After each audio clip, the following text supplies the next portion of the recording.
Mais même si la plupart des chrétiens n'ont qu'une attente passive au sujet du retour du Seigneur Jésus-Christ, cette condition va changer dramatiquement parce qu'un événement majeur est sur le point de se produire qui va changer notre attente passive en une attente active, mais malheureusement trop tard pour faire partie de ce glorieux enlèvement.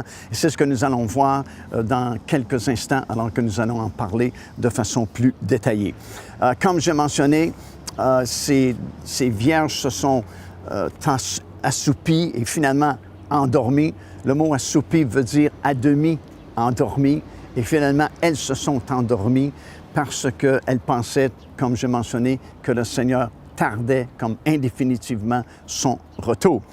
Et c'est curieux parce que dans le livre de Cantique des Cantiques, dans l'Ancien Testament, c'est dans le 5e chapitre et dans le 2e verset, la fiancée dit ceci: « Je dormais, mais mon cœur veillait. » Et c'est un peu la différence entre les deux groupes, entre les vierges sages et les vierges insensées, parce que la Bible dit bien que toutes se sont assoupies et se sont endormies. C'est un peu comme si les vierges sages se sont endormies aussi, mais se sont plutôt assoupies qu'endormies, comme à demi endormies, tandis que les vierges insensées se sont carrément endormies. Et puis, même nous le constatons autour de nous aujourd'hui, dans plusieurs églises, on ne veut même plus parler du retour du Seigneur Jésus-Christ. Et souvent, les gens ne sont pas intéressés à entendre même ce message-là parce que, disent-ils, ça nous fait peur, ça nous sème la crainte dans notre cœur.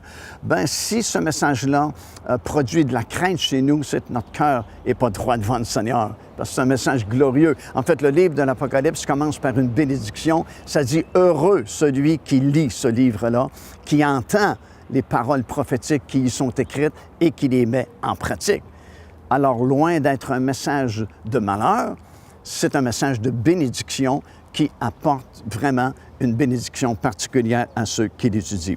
Dans Matthieu, chapitre 25, si nous retournons dans ce chapitre, nous lisons au verset 6 et au verset 7 ces paroles « Au milieu de la nuit ». Alors, regardez, là, les vierges se sont assoupies, certaines d'entre elles, d'autres sont carrément endormies, ce qui représente très bien la condition générale des églises évangéliques à notre époque maintenant. Mais ici, ça dit « au milieu de la nuit ». Autrement dit, ce n'est pas minuit à notre horloge, mais quand le temps sera venu. Lorsque la date ou le moment où le Seigneur s'apprête à revenir sera venu, c'est comme minuit, parce qu'après c'est terminé. Au milieu de la nuit, on cria « Voici l'époux, allez à sa rencontre ». Alors, toutes ces vierges se réveillèrent et préparèrent leurs lampes. Alors, la première chose que nous constatons ici, c'est qu'il ne peut y avoir d'enlèvement sans que préalablement, il y ait un signal qui soit donné, qu'il y ait un cri qui se fasse entendre, que la Bible appelle le cri de minuit. Je le souligne encore parce que c'est vraiment très important et ça va peut-être vous paraître bizarre parce que c'est très rarement prêché selon cette perspective-là. Il y a un signal qui doit être donné avant l'enlèvement de l'Église du Seigneur Jésus-Christ. Et c'est clair ici, nous le voyons, l'enlèvement aura lieu après le cri de minuit. Le cri de minuit doit précéder l'enlèvement de l'Église du Seigneur Jésus-Christ. Et bien sûr, nous constatons en même temps que ce cri de minuit qui se fera entendre à ce moment-là va séparer ceux qui, quelque temps plus tard, seront enlevés de ceux qui resteront ici. Donc, c'est très important, ce cri de minuit, et il doit nécessairement, obligatoirement précéder l'enlèvement des vierges sages. Alors, voilà une autre preuve ici que Jésus ne peut pas revenir à n'importe quel moment, comme c'est souvent prêché. On a entendu beaucoup de prédicateurs dire « Ah, Jésus peut arriver ce midi, il peut arriver ce soir, il peut arriver au cours de la nuit. » Non, ce n'est pas possible. Pourquoi? Parce que, justement, le Seigneur nous a donné des signes, des points de repère, et il nous a dit « Quand vous verrez ces choses commencer à arriver, alors préparez-vous, redressez-vous et levez votre tête parce que votre délivrance approche. » Alors, s'il nous a donné des signes pour nous aider à se préparer pour ce glorieux événement, bien, c'est qu'il faut les voir, ces signes-là. Il y a un monsieur qui a écrit un livre il y a très longtemps, c'est un monsieur Watson, qui disait, et ça a fait scandale à l'époque, qui venait contre cette doctrine-là qui est souvent prêchée, que Jésus peut revenir à n'importe quel moment. Puis il disait non, Jésus ne peut pas revenir à moins qu'il y ait trois choses qui se produisent. Un, dit-il, et à l'époque, Israël n'était pas recréé à nouveau, il dit il faut bien qu'Israël, comme nation, existe à nouveau. Deuxièmement, dit-il, il faut bien que Jérusalem revienne sous le contrôle juif. Et troisièmement, dit-il, il faut bien que le peuple soit revenu s'établir dans le pays d'Israël. Parce que Jésus doit revenir en Israël, chez les siens. Et s'il n'y a pas de pays qui existe sous le nom d'Israël, comment est-ce que les prophéties bibliques pourront s'accomplir? Alors, il y a des signes qui ont été donnés. Et il y a encore des signes à venir parce qu'au moment où nous faisons cet enregistrement, le fameux cri de minuit ne s'est pas fait entendre encore. Alors Jésus ne peut pas venir dans la seconde qui suit parce que le cri doit se faire entendre avant. Joignez-vous à nous afin de célébrer le Seigneur et entendre le message de la parole de Dieu par l'évangéliste Mario Massicotte. Venez recevoir ce que Dieu a préparé pour vous. Visitez notre site web www.paindevie.org afin de connaître notre itinéraire. Nous serions très heureux de vous rencontrer et de vivre des moments forts avec le Seigneur.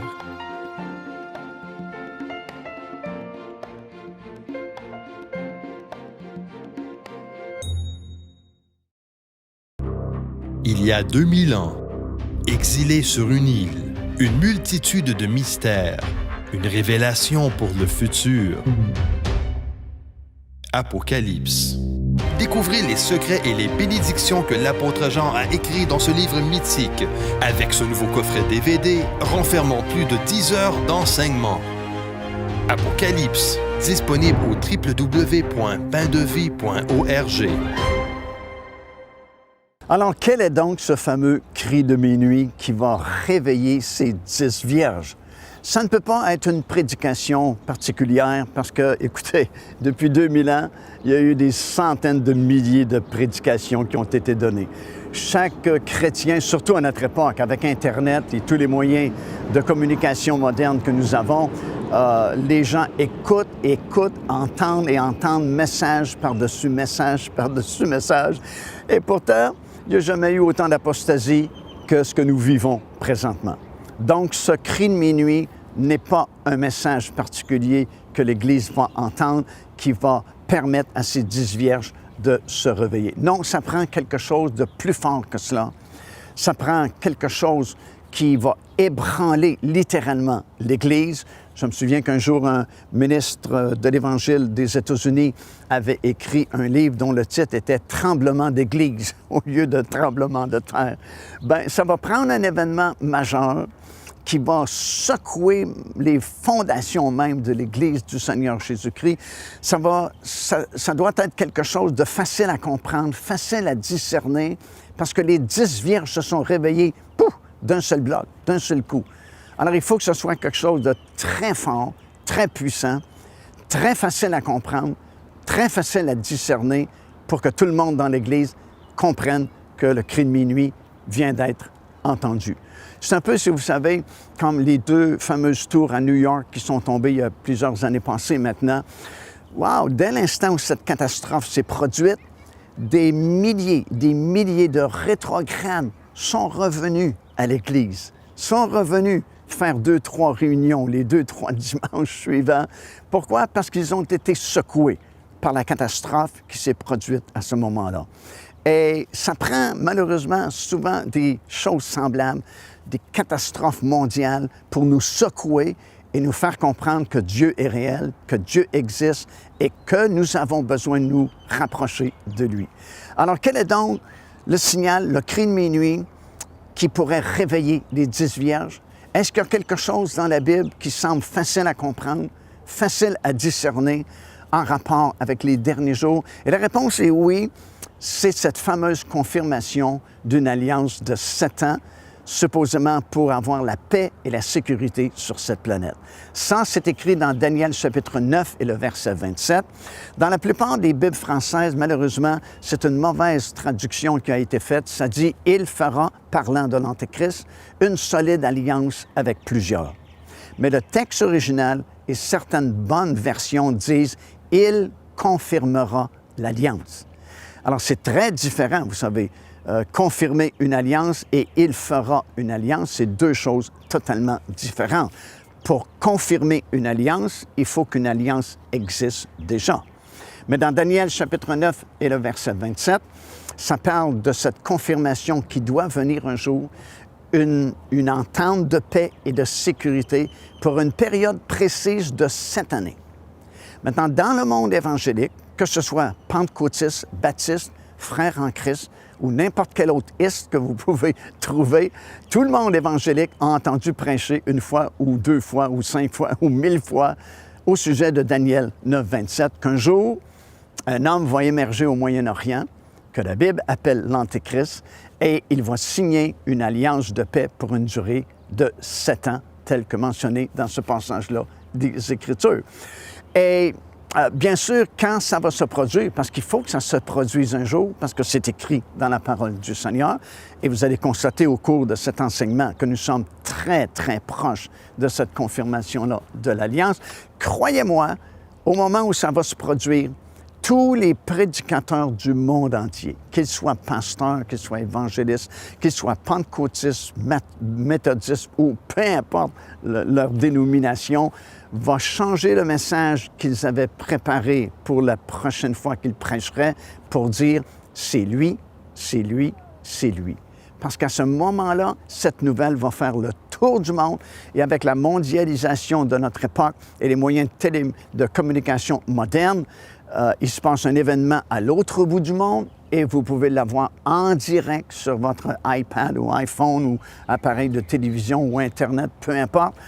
Écoutez, il y a quelques années, avec ISIS, la guerre qui a éclaté dans le nord de la Syrie et de l'Irak, sur CNN et d'autres médias d'information, on pouvait voir en direct sur le champ de bataille les soldats se tirer l'un contre l'autre et les soldats tomber parce qu'ils avaient été attrapés par une balle.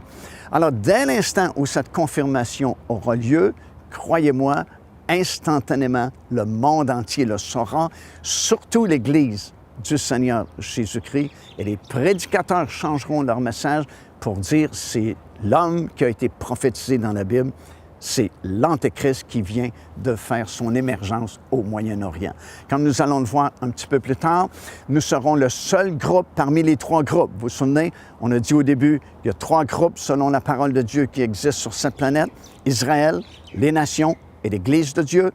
C'est le seul groupe parmi les 3 qui connaîtra et discernera que cet homme qui vient de confirmer cette alliance, c'est vraiment l'Antéchrist, l'homme du péché, comme Paul l'appelle dans l'Épître aux Thessaloniciens.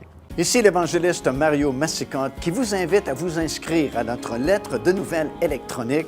Et pour ce faire, il suffit de visiter notre site web au www.paindevie.org et tout en haut à la droite de votre écran, vous allez voir cet onglet sur lequel vous cliquez et vous vous inscrivez tout simplement. Ça vous permettra de recevoir des nouvelles du ministère de Pain de Vie et en même temps recevoir le bon enseignement de la parole de Dieu. Faites-le donc aujourd'hui même. Devenez partenaire avec ce ministère par votre soutien financier et aidez-nous à planter le flambeau de l'Évangile à travers le monde entier. Vous recevrez un enseignement audio à tous les mois de la part de l'évangéliste Mario Massicotte, ainsi que notre bulletin de nouvelles prophétiques incluant des enseignements bibliques, des nouvelles du ministère et des commentaires sur les actualités prophétiques. Débutez dès aujourd'hui en visitant notre site web www.paindevie.org ou par courriel à info@paindevie.org. Et cet événement va confirmer l'enseignement de l'apôtre Paul alors qu'il parlait aux Thessaloniciens et il leur disait que dans les derniers jours, avant justement notre réunion, dit-il, avec le Seigneur Jésus-Christ, il faut que l'apostasie soit arrivée et qu'on ait vu paraître l'homme du péché ou qu'on ait vu paraître l'Antéchrist. Dès l'instant où cet homme va émerger au Moyen-Orient et va réussir ce tour de force vraiment, parce qu'écoutez, jusqu'à présent, la plus grande puissance du monde, ce sont les États-Unis d'Amérique qui ont dépensé non seulement des millions, mais probablement des milliards de dollars depuis de nombreuses années afin d'obtenir une entente de paix au Moyen-Orient. Ils ont fait la navette pendant des années entre Washington et Tel Aviv et Jérusalem sans jamais réussir à faire signer une alliance de paix et de sécurité dans la région. Mais pourtant, la Bible affirme qu'un jour, bientôt, un homme va émerger et sera capable de confirmer une alliance garantissant la paix et la sécurité. Comment se fait-il que cet homme pourra réussir cet exploit vraiment? Bien, je n'ai pas le temps de développer tous les détails parce que ce n'est pas vraiment le thème que je veux développer au cours de cet enseignement, mais selon les prophéties que le prophète Daniel nous a laissées dans son livre, nous comprenons que juste avant la confirmation de cette alliance, il y a un événement majeur qui va se produire sur cette planète qui va bouleverser le monde entier. Et cet événement majeur, c'est décrit dans le livre du prophète Ézéchiel, dans le chapitre 38 et le chapitre 39. Et dans le jargon biblique qu'on utilise, on l'appelle la bataille de Gog et Magog. Et si vous étudiez en détail le 38e chapitre du livre d'Ézéchiel, c'est très précis, c'est très spécifique. Le prophète parle d'une grande puissance qui est à l'extrémité au nord d'Israël, qui va faire une coalition avec plusieurs nations, dont certaines nations sont mentionnées par leur nom comme l'Iran, comme la Turquie et d'autres nations, et la Russie en haut, qui est cette grande puissance, qui un jour vont faire une attaque surprise sur les montagnes d'Israël. Et ça va être catastrophique. Ça va être tellement catastrophique parce que, encore une fois, on est dans une mondialisation et tu entends juste une rumeur de guerre au Moyen-Orient et tu payes ton pétrole plus cher à la pompe. Alors imagine-toi quand cette attaque se fera en réalité, wow! Le prix de l'essence va grimper en flèche. L'inflation de tous les produits va grimper en flèche. La bourse mondiale probablement va s'écrouler parce que ça va être une catastrophe mondiale partout sur cette planète. On va s'en ressentir. Ça va être tellement fort qu'on se souvient même de l'expression « après le règne de 1000 ans ». Imagine, après le règne de 1000 ans, une dernière révolte de Satan qui n'a rien à voir avec la bataille d'Ézéchiel 38, mais elle est symboliquement appelée Gog et Magog. C'est un peu, si vous voulez, tu sais, quand il y a des grandes catastrophes ou des grands moments sur la planète, on se souvient du nom. Comme quand Napoléon a frappé le mur à Waterloo. On se sert encore de cette expression aujourd'hui. On dit quelqu'un qui a un grand échec, qui a frappé son Waterloo. Pourtant, c'est arrivé il y a beaucoup d'années passées. Alors, c'est la même expression qui revient, mais ce n'est pas du tout le même conflit. Pourquoi est-ce que cette expression revient si longtemps après? Parce que ce sera un bouleversement mondial. Et Daniel nous explique dans son livre qu'à cause de ce bouleversement mondial, il y aura une coalition d'urgence de 10 nations, qui sont les 10 cornes qu'il a vues sur la bête. 5 qui venaient de l'Ouest, donc l'Europe, et 5 qui venaient de l'Est, donc à l'Est de la Méditerranée, des pays comme Israël, la Syrie, l'Égypte, et ainsi de suite, qui vont faire une coalition ensemble, qui n'est pas une coalition souhaitée, désirée, c'est une coalition d'obligation. Ils n'ont pas le choix parce qu'il y a une catastrophe mondiale qui vient de se produire et ils ne veulent plus que cette chose se répète à nouveau et ils veulent faire une entente en quelque part. Et c'est à ce moment-là que cet homme que la Bible appelle l'Antéchrist ou l'homme du péché va émerger de cette coalition-là de 10 nations et va confirmer cette alliance de paix, justement, et de sécurité.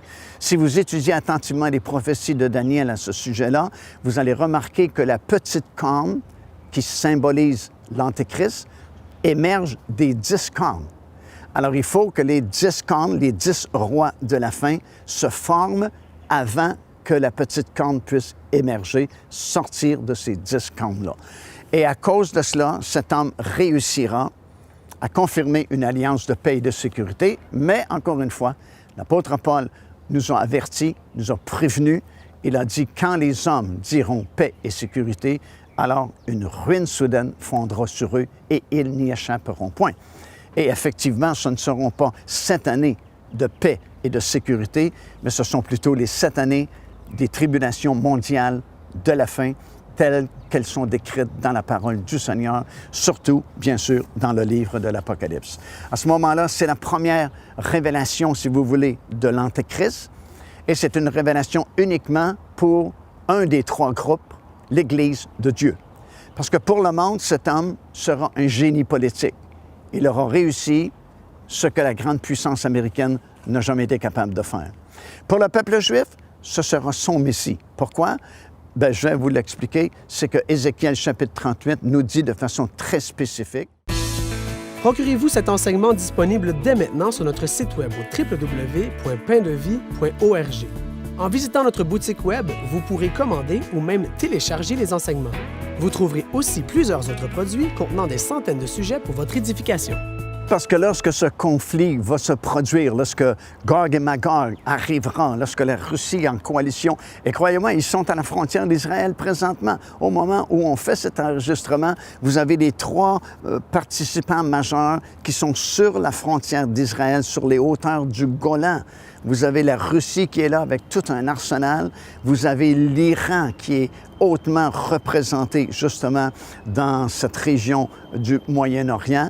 Et vous avez la Turquie également qui est à leur remorque. Vous avez trois grandes puissances qui sont déjà mentionnées par le prophète Ézéchiel dans le 38e chapitre, comme devant faire partie de cette coalition qui fera une attaque surprise sur Israël, qui présentement sont dans une alliance entre elles et elles sont sur la frontière nord du pays d'Israël actuellement.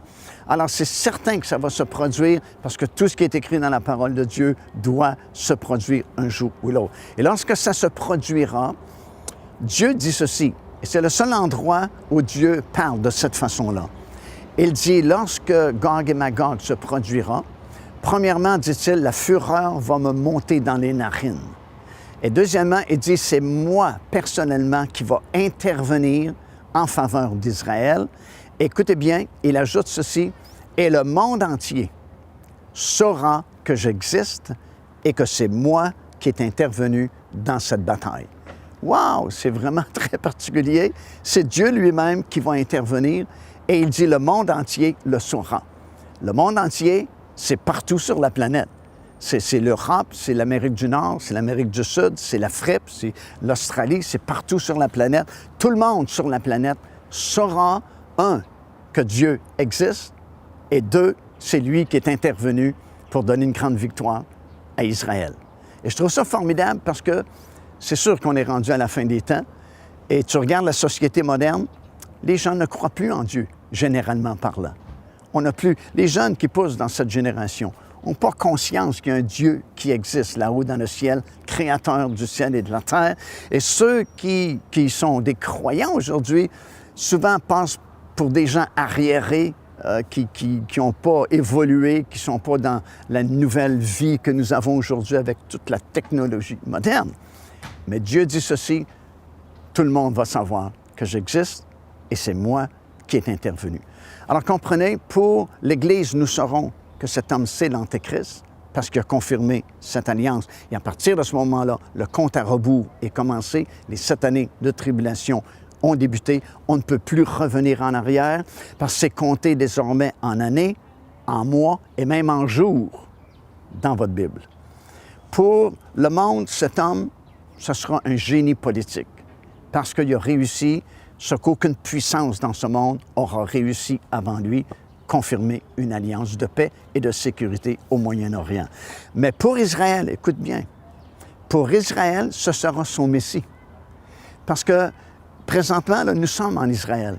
La mer Morte est juste devant moi, nous sommes dans le sud du pays. Et croyez-moi, en Israël, on attend le Messie. Si tu écoutes le message des rabbins un peu partout, ils disent on est dans le temps où le Messie peut se manifester d'une journée à l'autre. Et si tu écoutes les prédications des rabbins qui affirment que le Messie est sur le point de se manifester, ils disent tous à peu près la même chose. Ils attendent à peu près tous la même sorte de Messie, un homme de guerre qui va se lever et donner une grande victoire à Israël et une suprématie à Israël sur les nations du monde. Alors, c'est exactement ce qui va se produire. Parce que cette attaque, c'est impossible pour Israël de résister à une coalition aussi forte. Mais Dieu dit, c'est moi qui vais intervenir, va donner une grande victoire à Israël, et tout le monde va savoir, Israël aussi, que c'est moi, Dieu, qui est intervenu.